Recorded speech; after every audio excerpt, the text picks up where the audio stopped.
Campi Centalim, Calamba City, Laguna.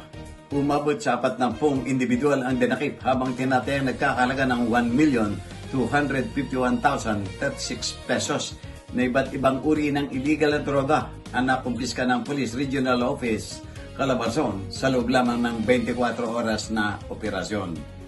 Ang nasabing tagumpay ay sinagawa sa ilalim ng pamumuno ni Regional Director, Police Brigadier General Hansel Marantan.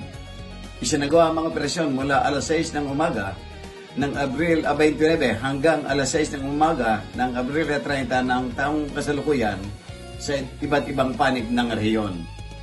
Batay sa ulat, nakapagtala ang rehiyon ng 30 magkakaiwalay na bypass as search operations at nakarecover ng kabuang 183.27 gramo ng shabu at 40 gramo ng marijuana.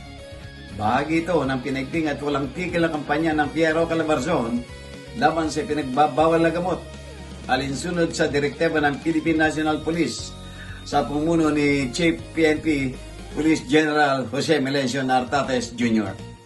Ang tagumpay nito ay nakabase sa PNP Focus Agenda na nakatuon sa pinalakas na intelligence operations, information-driven policing at agresibong aksyon upang sugpuin ang kriminalidad. Pahayag pa ni PB Gen Marantan. Samantala, ang mga nahuling suspek ay kasalukuyang nasa kustodiya ng mga otoridad at harap sa kasong paglabag sa Republic Act 9165 o ang Comprehensive Dangerous Drugs Act of 2002. Jojo Cesar Magsumbulgurat para sa journalnews.com.ph.